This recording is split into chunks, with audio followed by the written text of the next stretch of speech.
கதை. காகமும் நரியும்.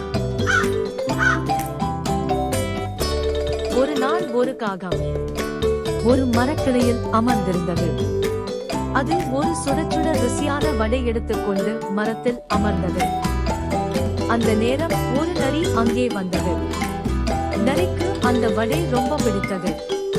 ஆனா அது நேரடியா கேட்க முடியாதது. அதனால நரி ஒரு திட்டம் போட்டது. நரி காகத்தை பார்த்து, என்ன ஒரு அழகான பறவை நீ. உங்க கருப்பு நிறம் இளமைக்கு அடையாளம். உங்கள் கண்கள் ஒளிரும் நட்சத்திரம் மாதிரி. உங்க குரலும் ரொம்ப அழகா இருக்கும் போல இருக்கு. ஒரு பாட்டு பாடினால் எப்படி இருக்கும்?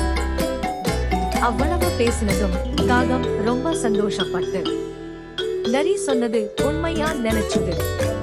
அது தன் வாயை திறந்து ஒரு பாட்டு பாடத் தொடங்கியது. வாயை திறந்ததும் அது வைத்திருந்த வடை கீழே விழுந்தது.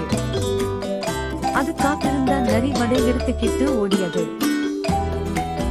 காகம் வருத்தம் அடைந்தது. நரியின் வார்த்தைகள், ஓ காகமே, உன் குரல் நல்லா இல்ல. இன்னொரு முறையும் யாரையும் நம்பாதே. நீதி பொய்யான புகழ்ச்சியால் மயங்காதே. யாரையும் நம்பாதே.